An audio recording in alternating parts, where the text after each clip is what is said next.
We're chilling here on the podcast with the Duck Legs. Yo, another episode of the Duck Legs podcast. What's up? This is Jared Aguilar. I'm a physical therapy student out in Austin, Texas. I have Daimir Jones on the show with me today. Hey, how's it going? Out of South College. South College? But you reside in Georgia, that's correct?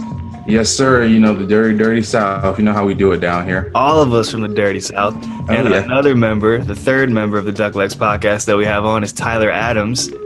How you doing? Coming out of that Tennessee. Yeah, fresh hot Tennessee. Out of Tennessee.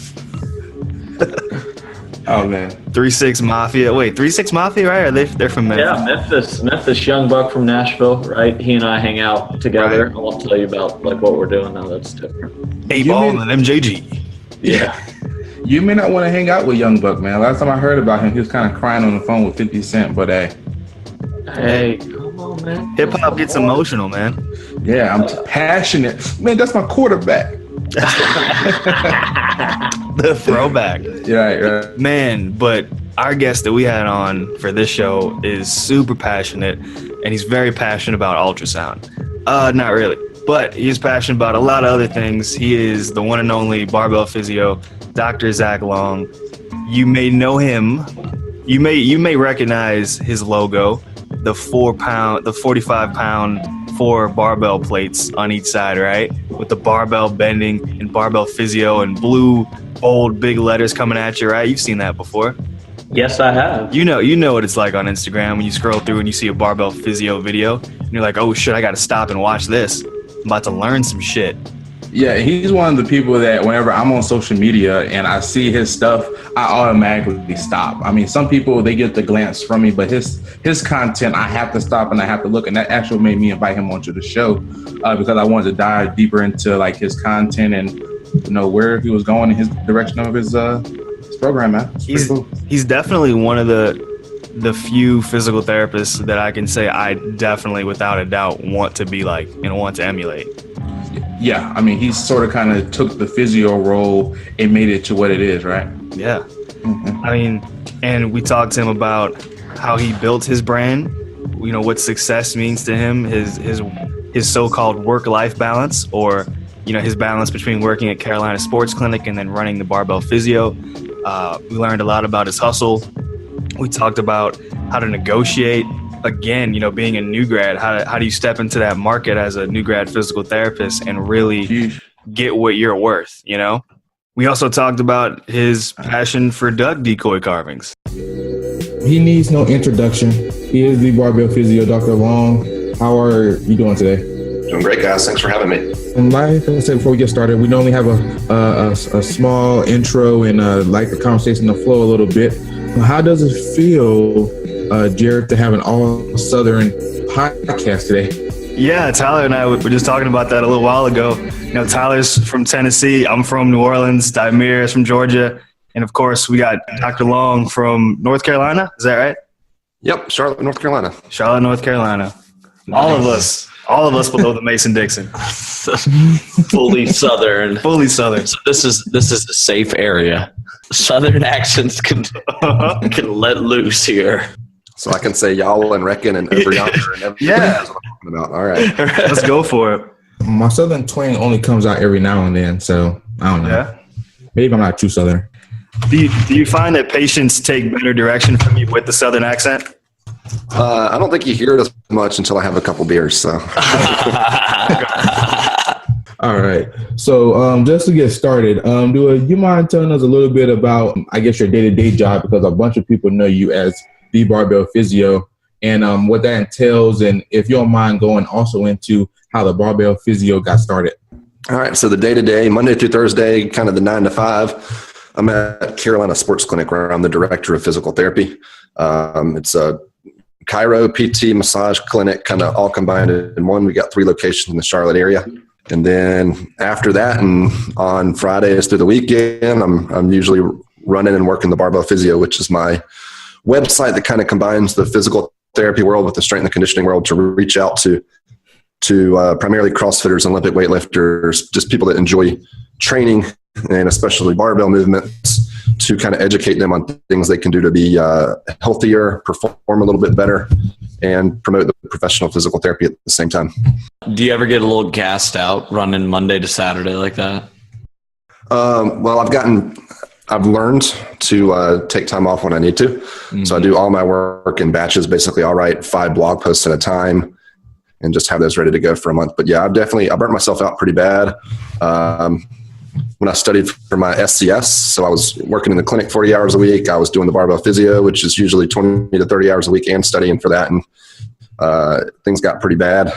That's about the time when Mitch Babcock did his rotation with me. I was pretty burnt out at the time, which was very helpful to have somebody be able to help lighten the load. Gotcha. A little bit. Gotcha. Yeah. But yeah, I've had to learn, because now I'm also traveling and teaching for Owens Recovery Science on blood flow restriction training. So I'm go close to nonstop, but I've learned to be go and completely stop and not be going halfway in. Sometimes when you rest, phone goes off, social media goes off, things like that, to actually recharge. Yeah. What's your number one time management tool or piece of advice? Ooh, work really hard. Yeah. Don't work at all. Like I'm one way or the other. I never halfway work. I never halfway rest right now. Oh, I think if you just take blocks at a time and say, all right, today from 8 to noon, I'm just going to kick ass. And after that, I'm going to rest. Then you'll be a lot better than if you are always trying to do a little bit. Yeah. I was just going to say, and you turn off the phone and make it a point to really completely get away, right? At times I do. Probably not quite enough, but I do. And there are at least times where I turn all social media off. There's no way you're turning your social media off. I do, man. I do. I'm getting better at it. Yeah. So that follows me up to the next question I have, and just to talk about content a little bit. You spoke about blogging and your website. How do you constantly put out great material and follow that up with? How do you start to gain such a humongous following, even at, not that far into it? Well, to build any social media brand where you're getting a lot of awareness out there, it all comes down to consistency. Mm-hmm. And there's a lot of people that put good content out, but they do it, once every 2 months, they put a blog post out, or, they'll put 5 Instagram posts out in one day, and then you won't see them for a month. And it's really all about consistency.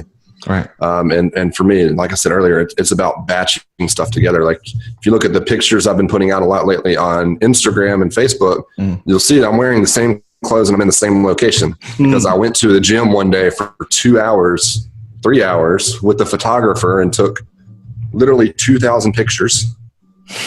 And now I have a lot of content that I can share. I'm not going out to the garage every day and shooting 5 minutes of stuff with the same shirt.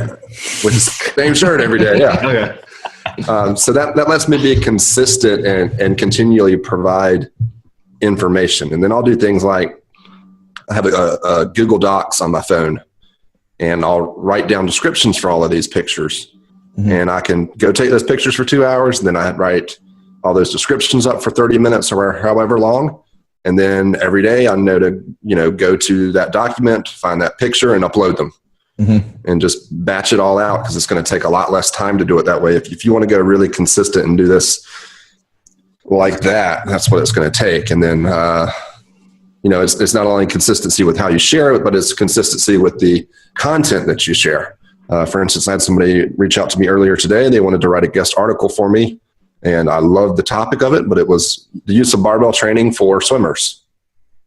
I love it, but I write to fitness athletes, and I want to keep that brand and that target audience as consistent as possible. And me putting that up, even though it was a great article, wouldn't work. And I told the kid, I love the article, I love the idea. I'm just not the person for you. Mm-hmm. Like it's a waste of your article to post it for me. And I said, I'm happy to reshare it on social media for you to support you. But it was too narrow. I got to stay consistent to my demographic and what my target is. Gotcha. It's too niche based for that swimmer audience. Yeah, and I'm trying to be niche based in something completely different. Gotcha. How many pieces of content are you trying to put out a day on the different platforms? Well,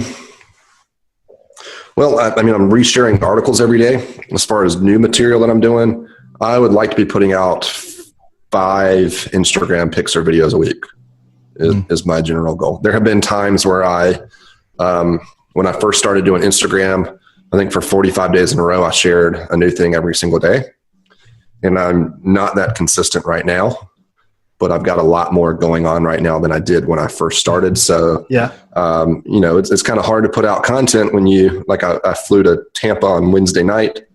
I left my last patient, went straight to the airport, flew and got into the hotel around 2 a.m., taught all day yesterday, flew back this morning. So there's not a whole lot of time to share then, but I'm still doing stuff that aligns with my vision, even though I'm not being as consistent as I should be social media wise. Awesome. Is Instagram your favorite platform?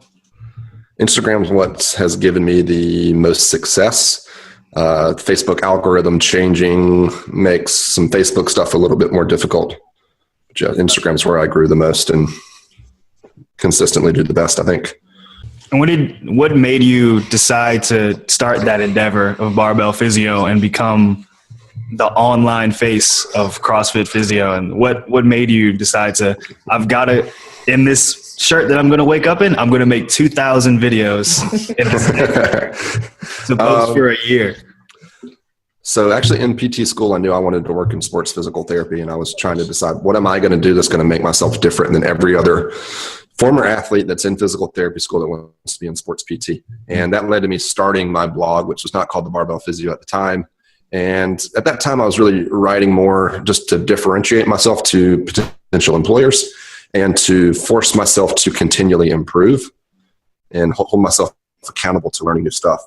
When I took this job at Carolina Sports Clinic, I went to basically a percentage-based salary where I get paid a certain percentage of every dollar I bring into the company, which I absolutely love that setup, and we could talk about why later if y'all want.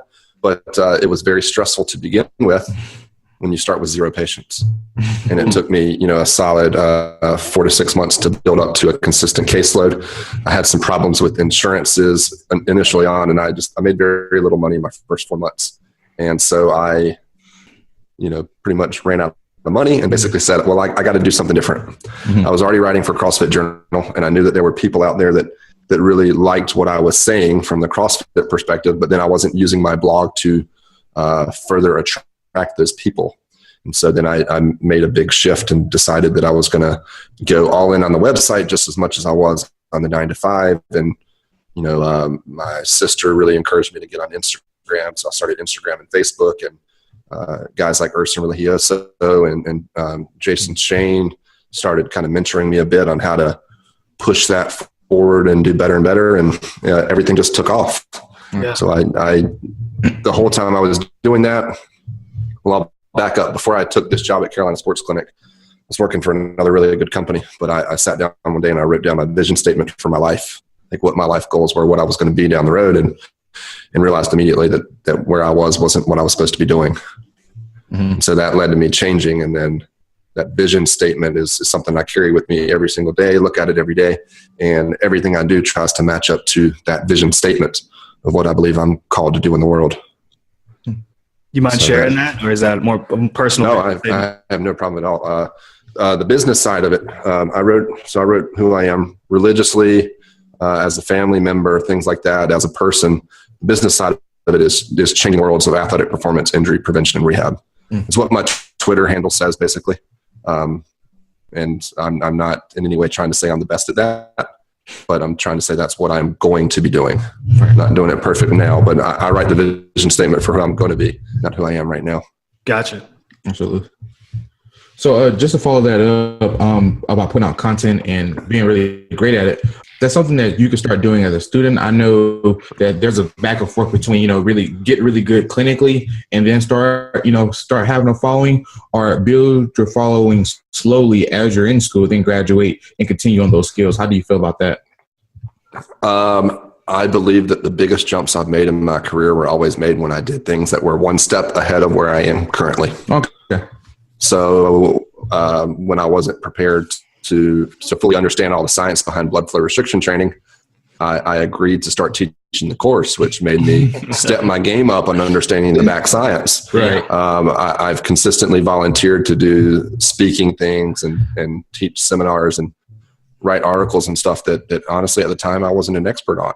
And it forced me consistently to put in the time to learn different subject matters and step my game up. All right. So yes, I think you as a student should start doing stuff that's going to force you to step up your game.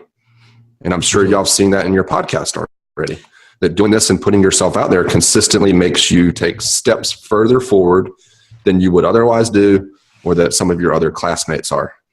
Absolutely. Mm-hmm. Mm-hmm. Yeah, And it makes us test each other at 5 o'clock in the morning. yeah.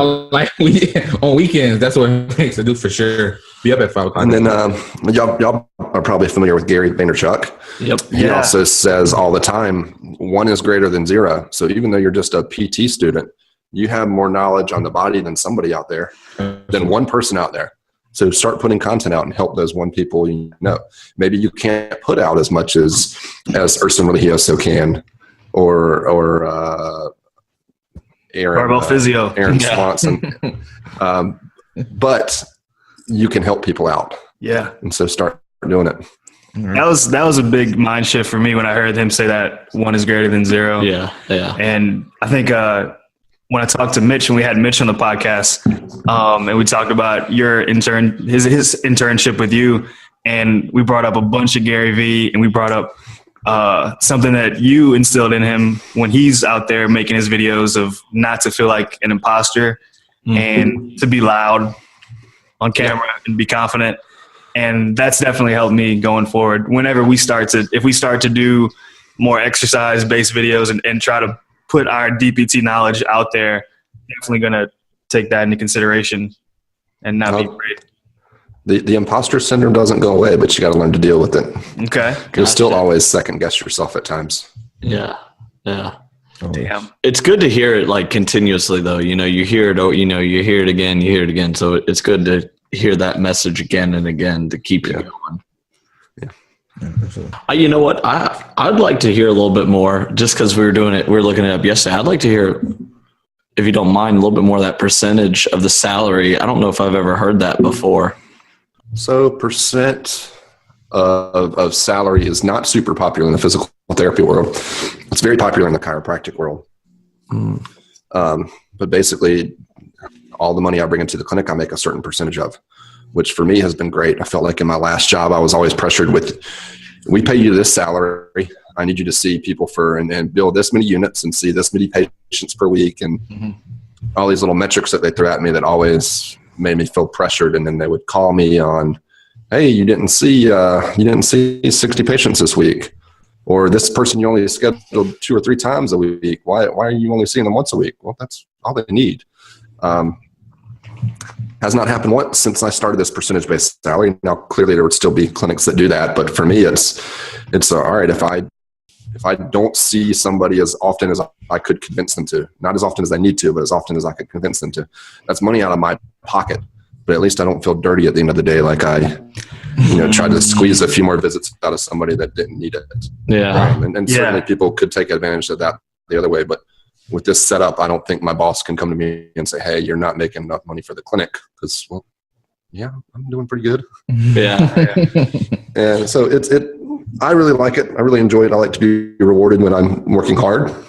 Because if you get the right percentage in there and you're seeing a good volume of patients that you can handle, you can make more money than you otherwise would. Right. And any opinions on why more clinics aren't set up that way for physios? Because there's such a big demand for physical therapy that I don't think many physical therapists would be willing to take that risk to go to a percentage-based salary. I don't think they have to. They know that they could have a steady, consistent income at a lot of other clinics. I don't blame them for that. It's scary as crap to go to a percentage base, and there are still times where I have a slow week and I'm like, oh my gosh, there are only 40 patients on my schedule. How much money is that going to be this week? Yeah. Freaks you out for a second, but then it always works out. Cool. How many patients do you usually work with a day? I see patients every 30 minute follow-ups with some overlap. So they're scheduled for 30, but I'll see them anywhere from 30 to 60. Evals are always an hour. So, if I am completely booked up all day for the 8 hours I'm in, I can see 16 people. Other times there's days where I might have 4 evals and I might see only 6 people that day. So it'll really vary. But I stay pretty consistently busy at above 80% caseload, which is fine with me. I don't care to be at 100% right now because I got enough going on, and having a little time off between patients is nice right now. Letting me answer emails and things like that. Right. And these are one-on-one? You're always one-on-one with your patients? Except for when there's kind of that overlap. Okay. So I might have somebody come in at 8, somebody else at 8:30. Sometimes at 8 o'clock only needs 30 minutes of treatment. Sometimes they're going to be in a little bit longer, and there will be some overlap. But never more than 2 patients in there at a time. Gotcha. Which is very unique in the Charlotte market right now. Had somebody shout at me last week, and she's a tech somewhere else, and apparently there are 1 PT and 2 PT techs see 6 patients at a time. Yeah. I think Tyler, we're familiar with that tech life. Yeah. So it's not pretty. It's not pretty out there in some spots. I wish I was that owner, man. That guy's making some dough. Yeah. But his therapists are probably not making enough for how much money they're bringing into the clinic. I bet, or the techs won't. Like when I was in Baton Rouge working as a tech, and I was making $725. School. So you're making $725, and they were having two extra patients come in because of you as a tech, probably. Right. Yeah. Right. Which they were making probably $75 per patient. So. Right. So they netted $142 on you, buddy. I never had it explained to me. But that bad. Seriously, that's how you got to go about your salary negotiations. Yeah. And that's what I did. I looked at the schedule and said, all right, if I see 40 patients a week at this reimbursement level, and I'm working 49 weeks a year, how much money will I bring into the clinic? If I see 50, how many will I bring in? If I saw 60 patients in a week, how many does that bring me in? And 60 is where I cap it out. But based on those numbers, I can then say, all right, if I'm bringing in 200,000 or 250,000 or whatever it is, I'm not actually sure what it is off the top of my head. I better not be making $60,000. Yeah. No. Yeah.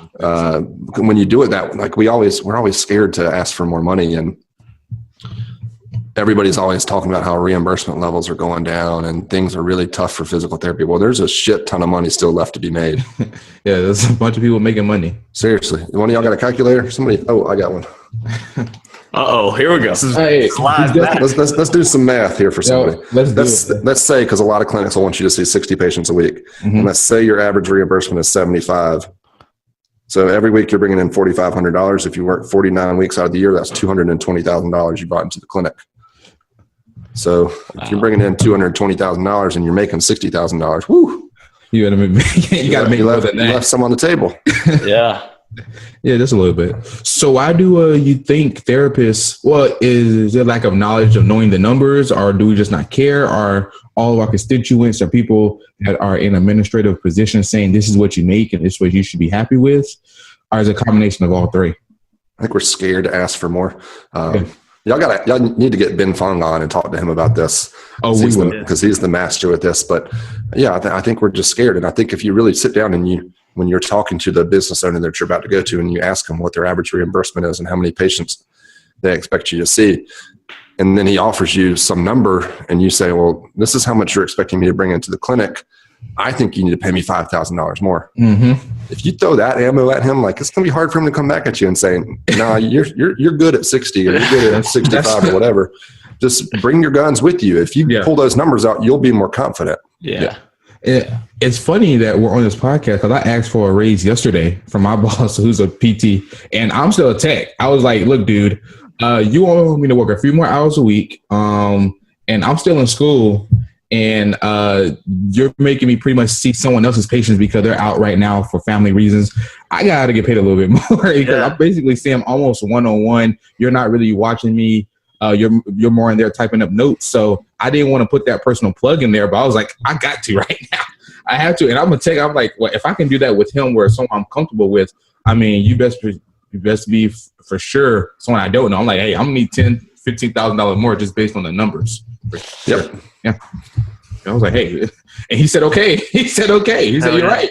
He said, you're right. So it was easy, pretty easy. But it was a lot easier when you thought through that process on what you're helping him do. Right. And you didn't have specific numbers in mind probably. No. But you knew that you were a valuable asset there based on what you're bringing into the clinic currently. And so it wasn't hard for you. You weren't scared to go in. You were nervous, but you weren't scared to go in and call him for more.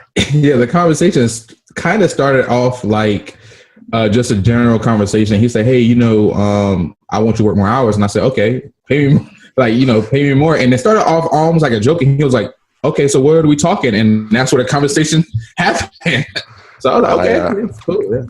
I got a friend who her last job, they offered her a number and she said, can I negotiate that? Mm-hmm. And I'm like, why'd you even ask, can you negotiate? The owner said no. And then she immediately accepted. And I'm like, oh, come on. Oh, God. We learned from these experiences, right? Yeah. We have to learn from this. Damn. Yep. Man. That's tough. And then when she quit that job, he offered her immediately a $10,000 raise. Oh. I wonder if that money was there all along. Exactly. It probably was there all along. That's crazy. There's a lot of money still to be made in rehab. Oh, yeah. I think it was Gene or somebody that mentioned or probably Ben Fung, that PT only makes up such a small percentage of all of the revenue or something of healthcare, right? We own such a small portion of the total amount of money that's out there to go and get. But from everything I've heard, investors are running towards PT clinics right now because it's there's rapidly growing. There's a ATI clinic popping up everywhere. You name any of these larger chains, if people were really losing money, they surely wouldn't be investing in all the different clinics, and they're buying out clinics for almost anything. Like, okay, you have a clinic here that's been here for more than 5 years, we'll buy you out. So just got to talk to Dr. Long on the podcast to know that you should get paid more than $60,000. Yeah. Don't ever ask, can you negotiate? That's just negotiate. Just straight to it. How you feeling, Tyler? Good. I'm great. Good. Ben Fung's numbers from his PT guide, I forget what he called it. The Pulse said that you should be making between 30 to 40% of your income for the company. Mm-hmm. So there's your reference. If you're going to be expected to bring in $200,000, the bare minimum is $60K, but it should be between 60 and 80, based on his percentages there. Right. So this follows with a question that I had about maybe why we don't necessarily ask for that number. And I hate to keep harping on salaries the entire time, but about showing value and how you do that. Is there a particular way that you do that, or is it arbitrary, or is there a way that I show value to my current employer, or a way that I suggest you do? Yeah, both. I think when you go into a company, you need to look at what their holes are. Do they not have a good outreach program to different youth athletes? Do they have no social media presence? Where are their holes at, and what can you, with your negotiations, come in and say that these are the holes that you have in your company, and I'm going to plug them. Right. Personally, I have done social media for a company. I did their blog for a company. I developed a sports portion of a company, all this added value to a former employer. And it's things like that when they're hesitant to give you that raise above 30%, maybe that's how you negotiate that up a little bit by figuring out how to plug their holes. If they've already got a great relationship with the local CrossFit, and that's not an area that you're going to help them grow. Maybe you'll help them treat those patients, but it's not an area of growth. Find something else that's going to let you elevate their business a little bit and let them know what it is. Absolutely. And it's usually pretty easy to see that between looking at websites and social media. You can usually find ways to elevate somebody's company fairly easily. Hell yeah. And it's getting so easier now with Facebook ads and Instagram ads that we can really take our mission right to the phone and get some cheap advertising. Oh, yeah. Easy and cheap. Yeah. Yeah. I'm trying to make the move to do more Facebook ads in our clinic. Hell yeah. Haven't been able to get that going yet, but I want to soon. It's really for pennies you can reach. We just got a coupon. We saw some. They gave us like a $30 to $10 coupon just to use Facebook ads. So are y'all going to forward that to me since I can? oh, we just used it. Oh man! Actually, you don't know how much money I spend every day on advertisement. So yeah, it actually does relate to you. We're probably going to use it on Johnny Owens. Jared got the BFR. He got put on his leg, and we got a video of it. He came down to Austin and to teach a little course. We didn't take the course, but I did get the tourniquet wrapped around my quad, and that was crazy. That was a crazy experience. Yeah, it's a lot of fun. Yeah, very cool training tool. Definitely gonna. And you're teaching it, right? You're teaching the courses. Yep. And so we'll probably see you sometime. Hope so, man. At that student rate. Yeah. Student rate. Oh yeah, for sure. You got to take advantage of student rates while you can. Yeah. Oh yeah. I'm learning that very quickly. Yeah. That's for sure. More on the topic of school. How do you like school? How's school been treating you, Dr. Long, since graduating however many years ago? What do you mean? How has school been treating you? How do you like school? How do you like it? How'd you like it back in the day? How did I like it? How did you like it? You were saying that like present tense. I was. Yeah, I'm like, I was trying to track you on that one, but I was trying to just leave it out there.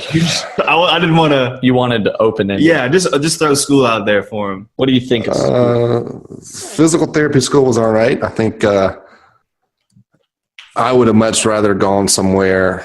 I would have much rather figured out a way to fully focus on orthopedic and sports and get a more basic overview of some different things. Like I wish as much as I love peds and learned in peds, I wish I could shorten how much I learned in peds and spent more time looking at orthopedic type issues and movement based issues rather than just diagnosis based issues, basically. Learn all the different special tests.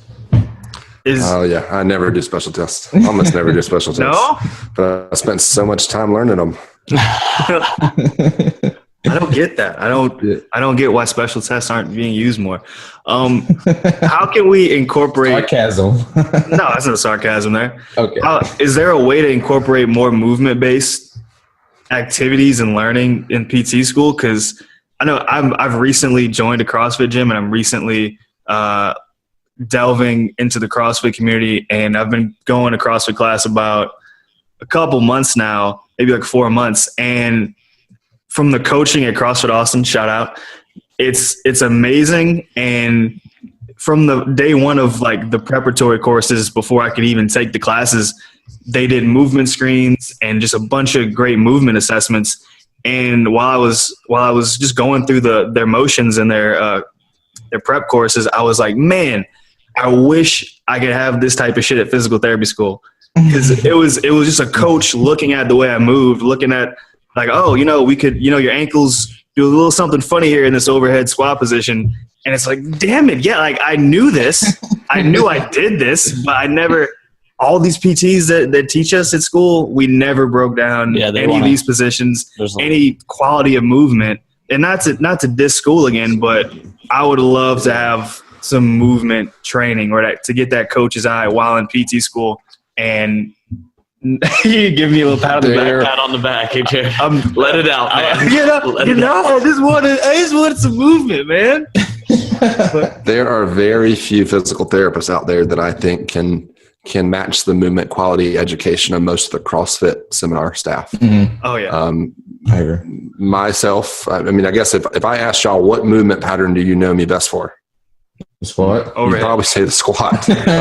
And my squat got very nicely torn apart in my CrossFit level 1 course.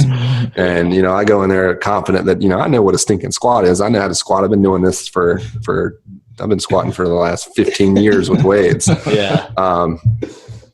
And they pointed out some stuff that I'd never even noticed with my own squat. It was very impressive. Mm-hmm. And yes, if more of us really knew how to analyze movement like some of the really good CrossFit coaches do and strength and conditioning coaches do, we'd be a lot better. I mean, if I'm asking somebody to look at my movement, I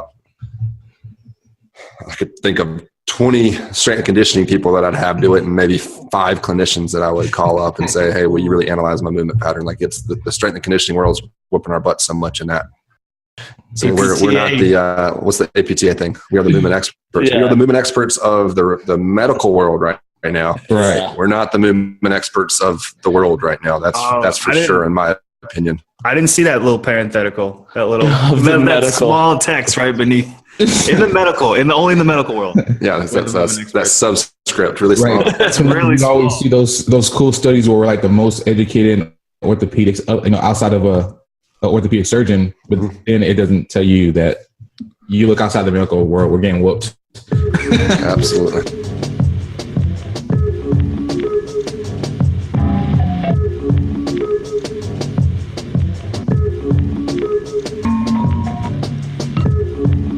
And so Yeah. we got the Barbell Physio on for part 2, and definitely want to jump more into CrossFit and how that's changed his clinical experiences, his mindset towards being a physio. And how long have you been in the CrossFit community? I started CrossFitting in 2010. I've probably been paying attention to it since about 2006, but after PT school.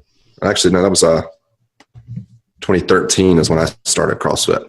So I started CrossFit and I started writing for them, I think in 2013 as well. So I've been writing for CrossFit Journal for the last 3 years. Basically at the time, I had no business writing for them. It was one of those things I reached out and said, hey, can I do this? And it was a challenge a little bit above what I was ready for and then pushed me up to the next level. So I took a presentation I did in school for my biomechanics class. I did my presentation on the biomechanics of the snatch, one of the Olympic lifts that's very popular in CrossFit. And I turned that into an article for CrossFit Journal. Awesome. Nice. Yeah. I'm going to have to look So up that article. So I had a hair of knowledge beyond what most CrossFitters did on that movement. And it was just enough that I could help some people out. And so I jumped the gun and helped at least one person. Nice. Is that the way, just to, even though you don't feel quite comfortable enough with the topic, just be like, hey, I can write a blog for you. You can't overdo it to the point where you're just BSing and lying. Yeah. But yeah, I believe you should constantly challenge yourself just a hair above where you're at, and you'll usually fly past where you need to be. Gotcha. Right. Yeah. Start teaching one class. That's what I'm doing. Not trying to take it over. First started off as assistant. Well, starting out coaching, think of how many people you get to see move every hour you coach class. Right. Yeah. Right. Oh my gosh, there's no better way for a physical therapist to learn to understand movement than to watch 15 people in a class for 1 to 2 classes every week for a year. Right. You know, in the course of a month, you'll see more patients, you'll see more people move and variety of movement than most physical therapists will pay attention to in an entire year. Jeez. Yeah, and I think it's pretty unique because we're at a military base, so everyone pretty much get to go in for free or like a really discounted rate. So they might show up one day and then not show up again for another week. So it's really interesting to always having to do that, almost like that short triage. Like I know today for this snatch, we just need to find one thing that she can get this overhead and not hurt herself or he or she. So pretty cool. Yeah. And then the capacity training alone that you see from CrossFit, it's like you train and coach the person to do the motion well, to get in the position, and then you get to throw 1,000 burpees and overhead squats and double unders at them and see if they can maintain that. You get to see what happens with fatigue. Yeah. Which is cool. It's I was actually talking about this in the blood flow restriction lecture I gave yesterday. And basically I've started doing a lot more of my return to sport testing with people fatigued.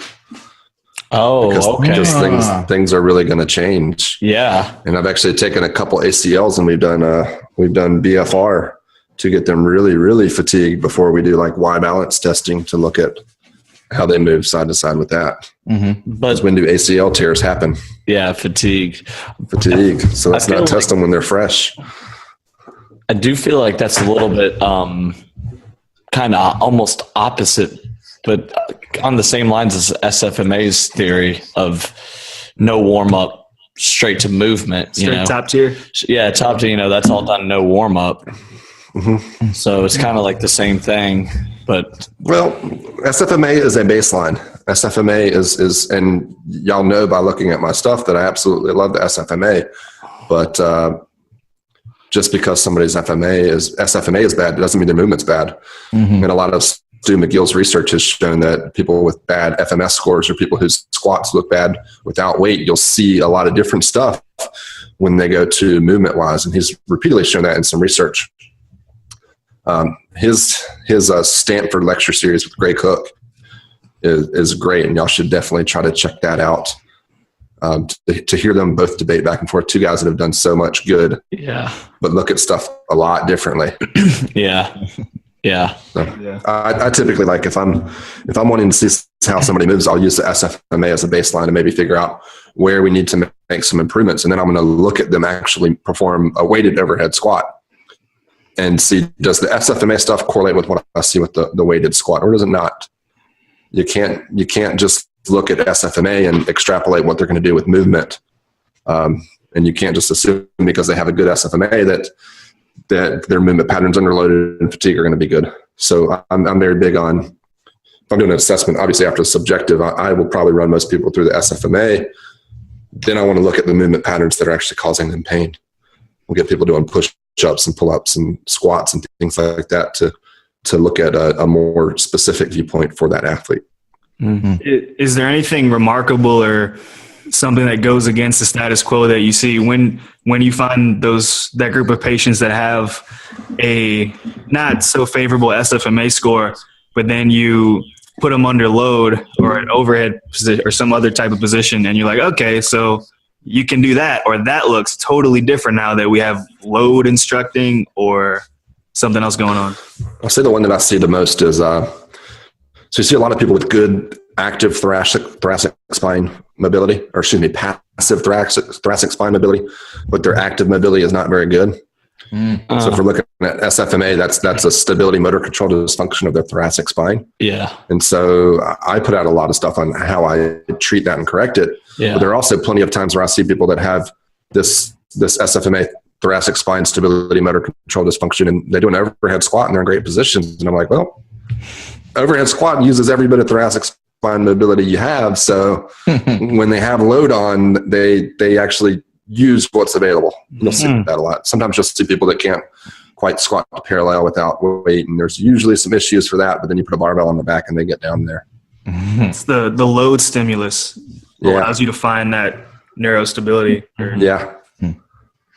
So I guess if we want to nerd out even more, like, is that a bad thing? Is that a neutral thing? Do you need to be able to find that with no load? If I have, I would prefer that people can do it with no load before they load it. But am I gonna, if somebody's back squat looks good with load and their air squat doesn't look great, am I gonna stop them from back squatting? No, I was waiting for Tyler's response because we just took the SFMA in November, and we were definitely jazzed, and we're doing the top tier on ourselves. We moved the hotel beds, and we're like, oh, we gotta go through all the breakouts, dude. I was super pumped. I still borderline man crush on Greg Rose. I just think that was very eye opening to hear. Hey, you got to test some fatigue, like in just a bit of I feel like it was almost adding to what we learned, it's like, hey, here's your next level stuff. Sometimes people do well under load and things like that. That's great. You were talking, how does it feel to be partnered with a chiro right now? I mean, in my situation, it's awesome. Yeah. We always like to talk bad on chiropractors, but there are plenty of really bad physical therapists out there. Absolutely. There are plenty of bad chiropractors. There are plenty of great chiropractors. I'm fortunate enough to work with chiropractors that don't quote rack them and crack them. They're not having patients come in and out in 5 minutes. They're doing movement assessments. They're prescribing corrective exercises. They're following much more of what today's modern evidence-based rehab professional should do. Now, there's certainly differences between me and them, where I get reimbursed really well for exercise, and here in North Carolina, they get reimbursed almost nothing.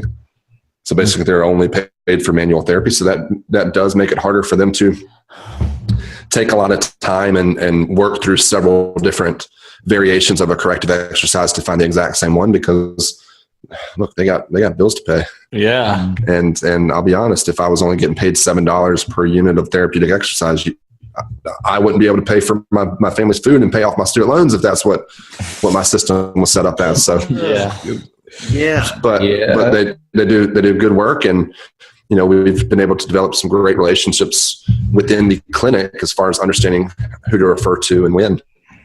That's awesome. So I did some things like I brought on my chiropractors who obviously knew that I was into CrossFit.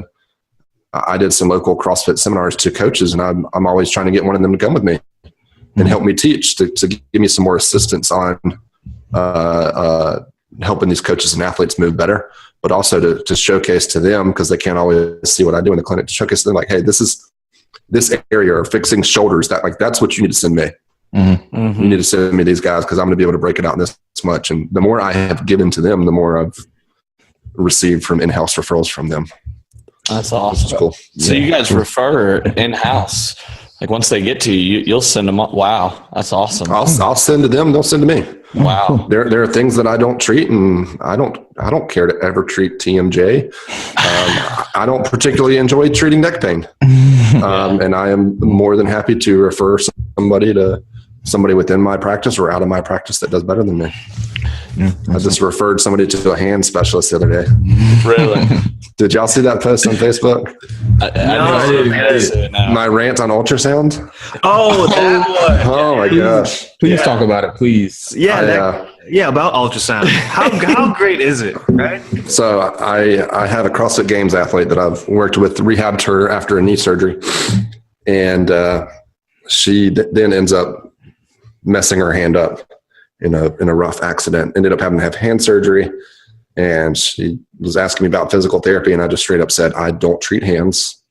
You need to find a hand specialist. And one of the big physician-owned clinics around here, one of the biggest pops in the nation, actually, they have some, quote, hand specialists. So she went and saw the hand specialist, and she called me up the other night, and she said, well, they've been ultrasounding my hand. And she's a college strength and conditioning coach. So she said, I asked him why he was ultrasounding, because I know what you think of it. And he said it's, quote, our evidence-based protocol. And that's when I got on Facebook and Instagram Live, and I did a little bit of ranting. Yeah, that was beautiful. In the airport. Yeah. What was your feedback on that? I probably should have waited I should have waited a couple hours before I did that rant. Just still steaming. Yeah. The raw. Did y'all see it on Instagram or Facebook? I saw the tweet and the Facebook message. Yeah. Okay. The Facebook one was censored. The Instagram one was right after I was really hot. I need to go find that. Man, please tell me it's still on there. Oh no, Instagram is only live. It's gone forever. Oh man. Oh yeah, you're right about that. I thought you came out hot. Yeah, I came out hot. I had one friend getting on there sending messages being like, hey, you need to calm down a little bit. But maybe if the frequency was right, and we got the megahertz right, and our dual so that you got to get the right amount of depth. Yeah. And you want that 100% duty cycle. You don't want to be at like 98%. That's not enough. That's crazy. You can't let it sweep in. If you got to keep it moving. Don't. If you go clockwise and yell and say abracadabra every 10 seconds, there's a 1% chance that it'll work half the time. I failed the practical because I didn't say abracadabra. Yeah,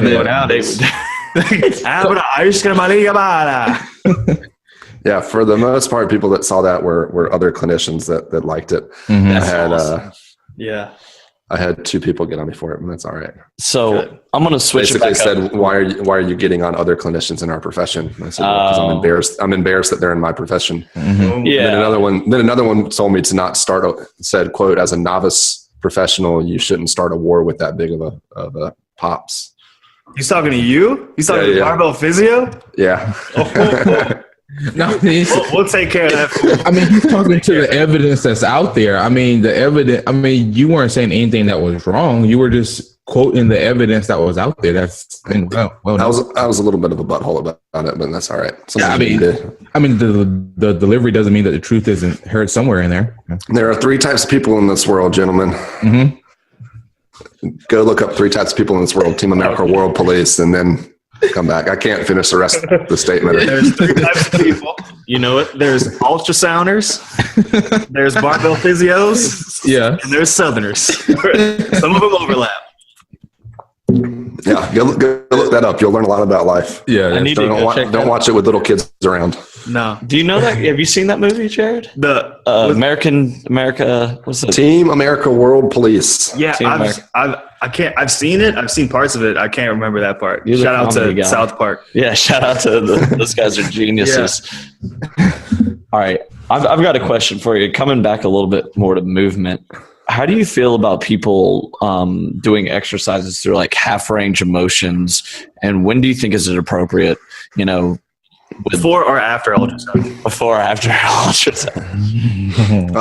Half range. I mean, it depends on your goal. Right. Yeah. So let's say you have a deadlift, your sticking point. I'm a big fan of West Side Barbell. And a lot of times they'll have people do deadlifts off of racks where they're up 2, 4, 8 inches because it'll get rid of a lot of the leg drive. And so it'll maybe make you use back more.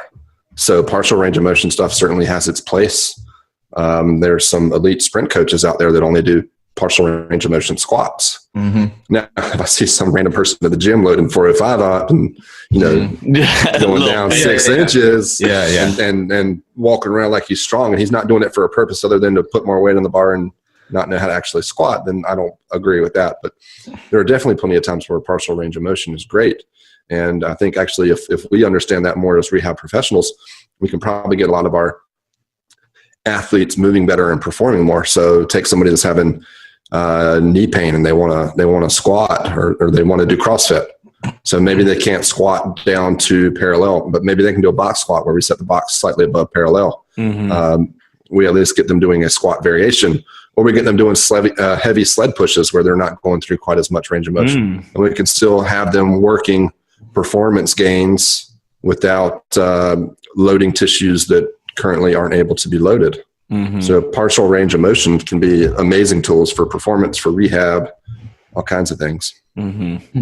Mm-hmm. That sounds similar. I'm sorry. I'm incorporating them a lot more in my personal training as well right now. Yeah. Like you said, that sounds similar to kind of the idea behind blood flow restriction, or we can give somebody the same benefits without attaching the same risks to treatment. Yeah. Yeah, you can. There are lots of ways to teach people how to move around an injury. Movements. We all know that movement's the best thing that we can do. Mm-hmm. But how often do rehab professionals tell people to stop moving or stop because of your knee pain, stop training your legs altogether? Like there's always ways to move around an injury. Mm-hmm. Always. I fractured my toe 2 weeks ago, and I've been training ever since it was fractured. You just have to find ways to work around it. It was tough, but there are plenty of things you can do. Dang. Did you just stub the hell out of your toe? He fell off a curve. This is embarrassing. This is the first time in my life that a barbell has actually destroyed me. I dropped a barbell on my toe. No. Yeah. It was just the 45, but it was completely vertical, and the end came down, like one edge of the end came down right on the big toenail. Ooh. So they got pretty On jacked the nail. up. Yeah. What's good for that? Yeah. I think he's going ultrasound. Yeah. I'm just saying. No, heavy squats fix everything. Y'all can't see the poster on my wall, but I got the heavy squats poster up right next to me right now. We've seen the t-shirts. Oh yeah. I'm gonna get them. That's right. I took 2,000 pictures in those t-shirts. that was the shirt. That's why that's ingrained in my head. There's branding right there, guys. Consistency. Always wearing your slogan on t-shirts and your pictures. Yeah. So always wearing my blue shorts in my pictures usually. Yeah. Yeah. That's right. Nice. It's all coming together. I can see every single Barbell Physio post now is coming. Like that blue shirt. You got to pick the right attire when you start making videos, because it'll be forever branded as your image. Yeah. Don't wear Nike or nothing. That's not like a cornerstone of it, but it helps. It helps draw people's eyes to it when you're wearing different color. Gotcha. Man. So the question I have is, do you believe that CrossFit and PT are the future of movement, or do you believe that they're still going to course on a path that is totally separate, and one day, maybe 100 years from now, we're going to realize that we're the true movement experts? 100 years? I mean, hey. I mean, we've been doing this 100 years in a profession or entity that came out, maybe 20 years ago. Ooh. Is whooping our butts in it. So, hey. CrossFit has basically at this point has proven that it's here to stay. Yeah. And if we're going to be true parts of the sports medicine world, we need to realize that, and we need to fully invest in making CrossFit as good as possible. And we need to stop being ignorant in our profession and saying that CrossFit is dangerous. There are certainly CrossFit boxes that aren't doing things the right way, just like there are physical therapy clinics not doing it the right way. But I have a really big problem with people saying CrossFit's dangerous because as far as my knowledge is concerned, I have not heard of a single person dying while doing CrossFit. I agree. Certainly there have been some major injuries, but people regularly die doing marathons. Absolutely. And triathletes. And I've never heard a physical therapist say that we should ban all marathons and triathlons. But I've heard a lot of rehab professionals say we should not have CrossFit at all anymore. From a safety perspective. Now you can make all kinds of arguments about the training programs and if it's the best training program. And I'll sit there and argue with you all day long. I'm not saying that it is or isn't. But if you have an argument with me saying that it as a whole is not safe, then I don't agree with you at all. It was the most effective way to help me lose 30 pounds. So I'm just saying. And this is guys, I'm not even CrossFit anymore. Yeah, right. I'm powerlifting based right now. I've kind of got a little burnout on the CrossFit, but I still believe strongly that they're doing a lot of things really, really well. Yeah. And if we continue to have guys like Kelly Starrett, even if you don't necessarily agree with all his principles, that dude has done more for physical therapy today than any other physical therapist currently out there as far as getting us to the public. Yeah, and then the more we take advantage of and appreciate the roads that he has paved for our profession in the fitness world, I think the better we'll be. Oh, for sure. So yeah, for sure. They should only go closer together. Yeah. Than further apart. We're going to be stupid as hell if we try to go further away from CrossFit. Yeah. I mean, Tyler and I have seen, we go to school with one of our classmates, shout out to Stephanie Ojanowski, who I wanted to have on here interviewing you too, but couldn't make it. She's a CrossFit coach and our classmate, and she's had a couple of arguments with professors and classmates that have kind of just bashed her and bullied her. Just unfair, teamed up on her and just, it's just unfair, teamed up on her and just. We know they're on the wrong side of history. Tell them I said they're wrong and that I might have a couple beers in an airport and go on a live Instagram rant about it. It's going to happen. Those Barbell Physio tweets, airport. Yeah. Man. It's kind of weird too because sometimes the arguments are almost because they've never done it and because someone else told them or because there's not enough evidence on it. I'm something in its infancy. Not enough evidence on it. Yeah, I rarely hear people say that we shouldn't Graston, but there aren't a whole lot of randomized controlled trials with instrument-assisted soft tissue tools out there. Absolutely not. And yet that's at this point pretty much considered a standard of our practice. Mm-hmm. There are plenty of things people do right now that don't get yelled at as far as not being evidence-based that are consistently done. Our whole profession, there's every modality we use. There's no it kind of does some stuff, yeah. There are at least research studies on that, but there are plenty of things where there are no research studies on, and we do. And you actually learn them in programs, and they become part of the curriculum and everything. I mean, they make a whole class out of it. I mean, really therapy modalities. Anyways, moving on. Yeah. Man, we're going to get in trouble for this one. They're like, what did these PT students know about? Diver's going to get kicked out of school now.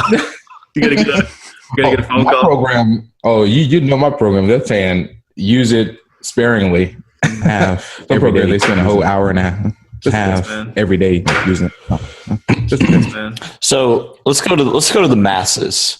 I want Dr. Long to try to help the masses out there. Mm-hmm. There's two things I want to hit. I want to come back to business because I'm all business, baby. Yeah. I ain't playing. I love them numbers. But real quick to the masses. When you look at people out there, and they're working out, this is a really wide open thing, but what are some things that you can advise them, just tell them to do? We've heard so often people just say, hey, just move, right? Just move, or hey, work on your squat. What are some things that you think that immediately come to your brain? Build your engine, work on your cardio. I think the biggest two things are one, slow down movements at times. I think we got a lot of people that, especially if you look in the CrossFit world and Olympic lifting world, they really just drop down into a squat, bounce out of the bottom of the hole. And I think they kind of forget a little bit about how to keep tension and go down slow at times and then come out of the hole. And so that's one thing that I have a lot of people that are injured do is just slow down the movements. It might mean you're not pushing as much weight temporarily, but you're going to get better control. And then number two for the masses, I think it's get stronger. Yeah. I think in general, strength is the foundation of every athletic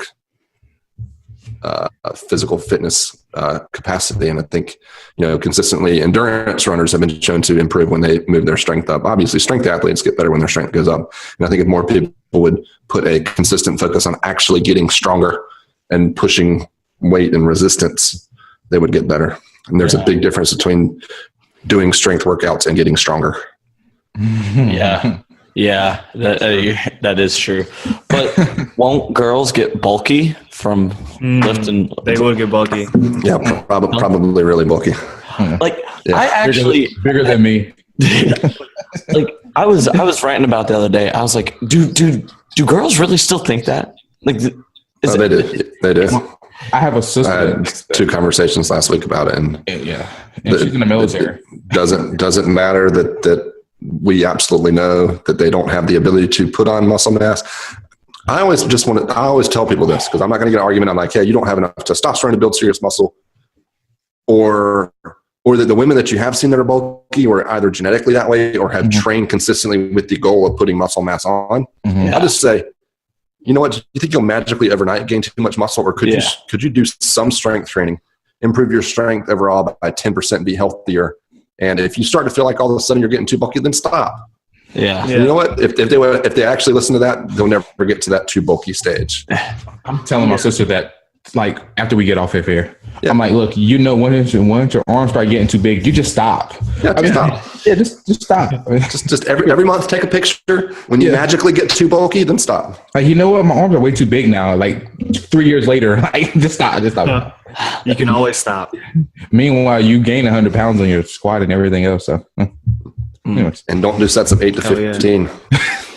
Work 3s and 5s. You have anything? Yeah, so I got one more. Bring it back to the business. Bring it back to the business, baby. Because if it's not business, it don't make sense. Who is that? I don't know. I don't know who that. If it don't make money, it don't make sense. I forgot who said that. So let's talk about, like, could you talk a little bit about, because pretty soon we're going to go out into the world and we're going to go out into the world like little ducklings, and talk about like how to build a following. That first 6 months where you had to bring them up, get them going, kind of what that grind is like. How do you build a following and just what to expect with it? And maybe I'm going to throw in part 2, one big mistake that you made that you're thinking, oh man, this is a big mistake I made that, you could clean up. Shouldn't have wore those blue shorts. I would figure out what your target demographic is first.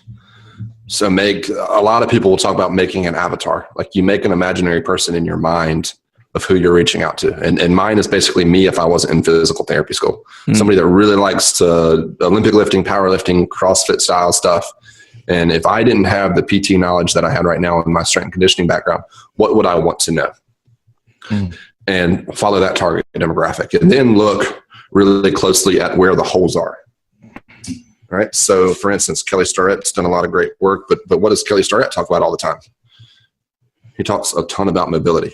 Yeah. So my goal is not to go and while I will use mobility because it's a very big flashy word right now, like I'm not trying to teach people 50 different ways to improve their hip external rotation. Instead, I'm going to target that target demographic from a different angle, and we're going to be talking how to do goblet squats to improve your mobility and movement, and just little things that are going to make you different and catch people that don't fall into other people's nets, basically. Gotcha. And then maybe you can start building your way into other people's nets. But find holes. There are lots of holes out there that haven't been filled. I don't know any. The swimming article we discussed earlier that somebody wrote for me. I don't know a great swimming physical therapist right now. Yeah. We got Chris Johnson and Tom. What's Tom's last name?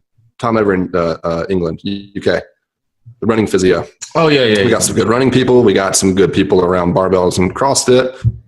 I don't see any good swimming people. Oh, there it goes. You know, we got Ryan doing baseball. Do we have anybody big talking basketball right now? There are plenty of holes that still need to be filled. And That's me. I'm 5'4". hey, edit this out so nobody gets that idea, man. No, cut it out. Cut. All right, hey, go trademark the basketball physio. Yeah. Oh yeah. Make the t-shirts now. And so once you get your target demo, you kind of figure out where some holes are that you think you can fill, then getting really consistent in it, like we talked about earlier. Mm-hmm. And then as far as mistakes I would have made, and this is coming from me as somebody that right now is really working on this as more than just giving information out. I'm working on it as a business and making it something that financially pays off for my family as well. Mm-hmm. So as much as I love giving away free content, I can't continue to do as much as I'm doing right now and not get financially compensated for it. You can't work 20, 30 hours a week on something and make no money, right? Mm-hmm. So I am working right now on really fixing the back end and business side of things. And I think if I could go back 2 years, I would have it more business oriented, and I would have marketed my newsletter more from the start, and I would have just built stuff up back end wise a little bit better long term, even if I wasn't pushing the finances at that point like I am right now. Gotcha. That is crucial information. That is good. That's great. Don't give anything out for free. We got a blast. No. I'm kidding. Okay. I'm kidding. Yeah, give tons out for free. I mean, and I would gladly give more out for free if I could. I just, you reach points where you can't continue. When you have a newsletter as big as mine, it costs several $100s every month to just email people out and say, hey, I'll put a new article out. And you gotta make money if you're spending that much time and stuff. And there's some other hurdles that you got to think of long term, is being confident in asking money for your services when you're doing stuff like that. Absolutely. Gotcha. Jab, right hook. Yep. So a little Gary V lecture reference. That's Gary V, right? Yeah. Oh yeah. I was getting ready to do a Gary V impersonation, but I didn't feel too confident in it, so I just let it go. Oh man, I kind of want to make you do it. All right, let's go. I gotta channel his beat up and you gotta. I can't do it. Oh no. What does he say? Just say fuck a lot. Oh, fuck. You Snapchat. If you're not on Snapchat, fuck you. And you got to talk about the grind too. Grind and hustle. Grind and hustle. You don't want to win. If you're not on Snapchat, you don't want to win. I don't want to hear about it. I don't want to hear about it. I'm going to buy the New York Jets. Yeah. What did you say you going to? I want the New York Jets. Yeah. Jets. Wine library. Jets. Snapchat. Hustle. Grind. We got the Barbell Physio on. Welcome to the show. It's the Ask Gary V show. We got Barbell Physio on. Keep working on Gary V. Yeah, it wasn't good. It wasn't good. It was fine. It was entertaining for us. People listening might be like, "What the heck's going on?" But to see your hands waving around and see you really try to get into it, it's a lot better. Yeah, absolutely. Yeah, that was. I forgot this is an audio platform. They won't see my hands. Well, we can upload the video. We can video this one. We'll edit. We'll cut this part, and then our brand will be the improv comedy physio with bad impressions. That's my target audience. Absolutely. Man. Yeah. So before we go, the new segment that we have on the show. Yeah. Oh boy. Yeah. Oh boy. Yeah. It's called what is your favorite duck? As you know, the show is called the Duck Legs Podcast. So what is your favorite duck? It could be made up character, or it could actually be a real duck, which we have had a couple of brands of duck named on the show. We've actually. So one of my hobbies is actually duck carving, decoy carving. So no joke. Like y'all can't see it, but I think y'all can see it. Y'all see this right there? Yeah. Yeah. See that little duck? Look at that. That's a duck decoy way in the background, guys. Oh my goodness! How can we get so lucky to keep asking people this question? That's a green winged teal. Yeah. There it is. I wasn't even sure if I was going to ask, because I was like, everyone else we asked, it's like, I don't know. I was like, I didn't feel comfortable asking this, but you actually duck carvings. This bit keeps getting more amazing. I don't know why this bit works. Green week. Put it We've down. had I'll probably be the only person that will do that on your I'm the youngest person with the oldest person's hobby there. Who does duck decoy carving now? We've got oh my god. We got the dark winged duck, and we got an actual duck named, and Look, we got some carving. if you don't like Dr. Zach for blood flow restriction, CrossFit, powerlifting, all the great content, follow him for the duck carving. Follow him for that. The duck carving alone should be interesting enough.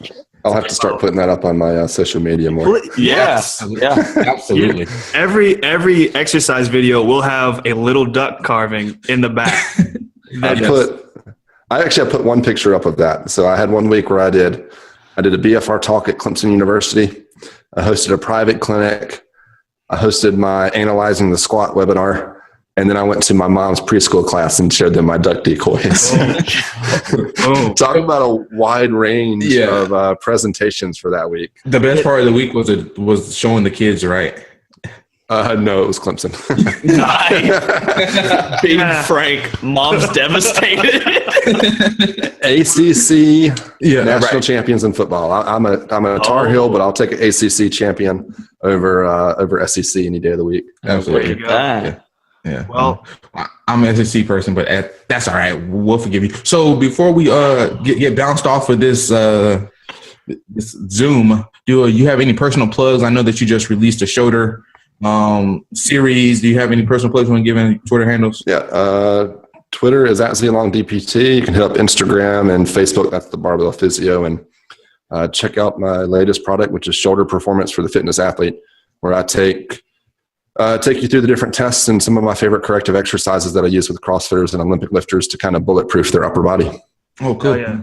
Nice. Shout out to Bulletproof Mobility. Yep. Old one. That was my first product. Yeah. That's an old one. That was my first product. Hey, I'll send y'all that video. Classic. And thank you so much, Dr. Zach, for being with us. Thank you. I appreciate y'all having me. Awesome. All right. Great. Thank you so much.